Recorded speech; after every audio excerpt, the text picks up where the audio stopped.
কোনো জায়গায় যাই, যে কোনো জায়গায় যাই, আমাদের বাংলাদেশের ভিত্তি পরিচয় হলো সবার বড় পরিচয়। আমরা সেই পরিচয়টা দিতে পারি না। আমি বিডিআর সন্তান, মৃত্যু সাক্ষী না দেওয়ার কারণে তাকে অ্যারেস্ট করা হয়। আজকে আমরা এখানে আসছি, আমার বাবা একজন বিডিআর সদস্য ছিলেন, আমি বিডিআর সন্তান। আমার বাবা 2009 সালে ঢাকা পিলখানায় কর্মরত ছিলেন।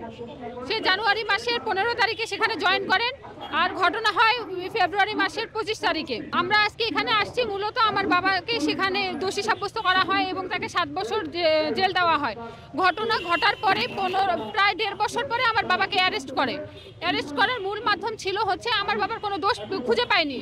দোষ খুঁজে না পাওয়ার পরিপ্রেক্ষিতে তারা হচ্ছে মিথ্যে সাক্ষী না দেওয়ার কারণে তাকে অ্যারেস্ট করা হয়, যেটা পুরো পরিকল্পিত শেখ হাসিনার একটা তৈরি জাল ছিল। সেটার মাধ্যমে তারা আমার বাবাকে 7 বছর জেল দেয়। জেলখানায় থাকা অবধি আমার বাবা ক্যান্সার আক্রান্ত হয়, সুচিকিৎসা না পাওয়ার কারণে সে জেলখানাতে মৃত্যুবরণ করেন। তারপরে আমরা পুরো পরিবার আমরা হচ্ছে ভোগান্তির মধ্যে পড়ে যাই। যেখানে যাই সেখানে আমাদেরকে একটা তকমা লাগাই দিছে যে আমরা বিদ্রোহী। আমরা কোথাও যাই ঠাঁই পাই না।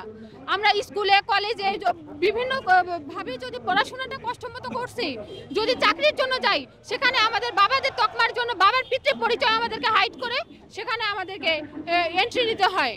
এই জন্য আমরা পুরো পরিবার এবং আমাদের যে বিডিআর পরিবারগুলো আছে পুরো আমাদেরকে ধ্বংস করে দিছে।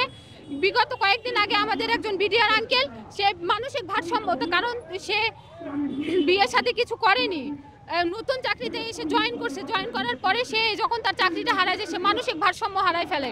তো এগুলো দায়ভার, এগুলোর আমাদের যে নীরব কান্নাগুলো, এগুলো শোনার মতো দেশে কোনো লোক নাই, কোনো আইন নাই, কোনো সরকার আমাদের কথা কখনোই শোনে না। আমি গেছিলাম হচ্ছে রংপুর ক্যান্টনমেন্ট স্কুলে, যেখানে আমি ভর্তি হতে গিয়ে তখন আমাকে ভোগান্তির শিকার হতে হয়েছে যে আমার বাবা একজন দেশদ্রোহী সন্তান, মানে চোরের পেট থেকে কখনো ভালো মানুষ হতে পারে না, এইটা তাদের মূল বক্তব্য ছিল।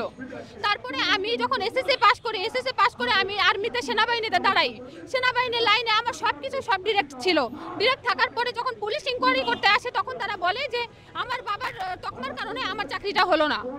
এই দায়ভারগুলো আমরা, এই যে আমাদের যে মানে দুঃখ কষ্টগুলো আমরা কার কাছে শেয়ার করব, কাকে বলবো, আর আমাদের এই কথাগুলো শোনার জন্য কে আছে?